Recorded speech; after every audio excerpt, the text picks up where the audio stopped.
Hey guys, Robin Rosado here, Director of Instruction for Top Speed Golf Orlando. So I'm going to try to show you today about getting power in your swing, but the thing is you don't have to have like a mass, you have to take it all the way back, have a big old swing until you can have create all this power. You can have a lot of power just off of a short swing. You know, I have a lot of questions, people I give lessons to, or online questions is saying, how can I still generate power? I don't have the flexibility to take it way back and have that big shoulder turn like you guys are talking about, but you can still have a good shoulder turn. You still have that good power shoulder turn like we talk about in the Top Speed system without taking it all the way back.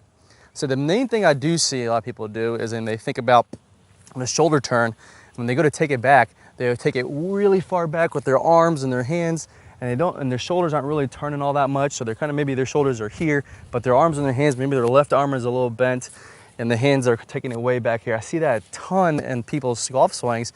So that's something that they think, oh, I'm having a good shoulder turn because look how far back the club is going. And that's not really the idea. You can still have a massive shoulder turn here, and my hands could only be right here. And look how much my shoulders are past 90 degrees. So that's going to be the biggest thing I'm going to kind of show you guys, those people who say, I can't really take it back really that far, but you can still have a good shoulder turn as you take it back. So what we're going to do is we're going to talk about when you first take the club back is to start your shoulder turn earlier. Again, like I said, people start maybe with their arms and their hands, and then when they take it back, then they turn their shoulders.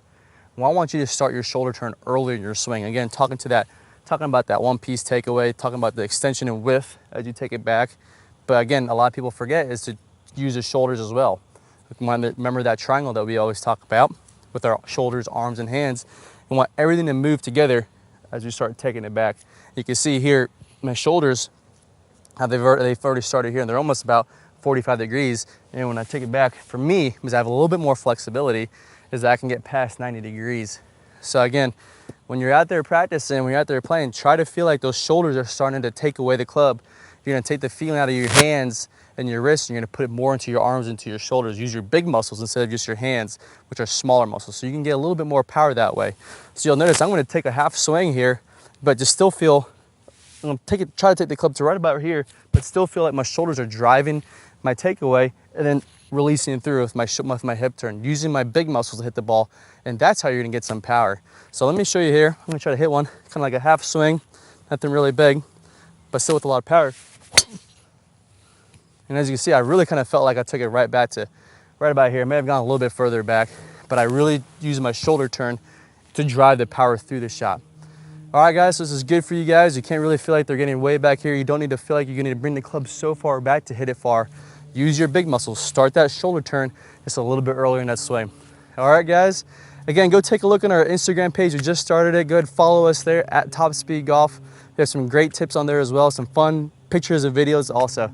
All right, guys, good luck. Play well and have fun out there. Hey, guys, I hope you really enjoyed that video. I've got an even better video to help you out, because you know we all want to try to hit a little bit further, maybe hit a little bit better.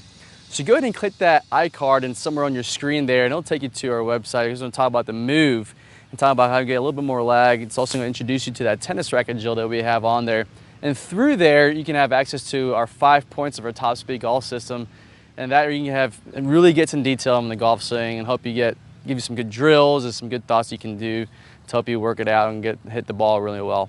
All right, guys, so good luck out there. Have fun and play well. Good player problems. We're going to talk about shallowing that club shaft out as we're starting down, as we're doing this rotating of the face that we worked on in the last video. As we start this downswing, what you'll see with basically all of the top players is, instead of coming kind of over the top and letting the hands come out away from their body, letting the club come out away from their body, again coming down steep into the ball and then having to open up, kind of fillet open the face and add loft to it, the flattening of the shaft should happen as soon as we start down. So as we start this downswing, what we want to have happening here, you can imagine that if I draw a line from the hosel of my club up through my right elbow, that's my swing plane line, my elbow plane. As I go to the top of the swing, I'm going to be slightly above that. And then as I start down, I want my hands to start to shallow out.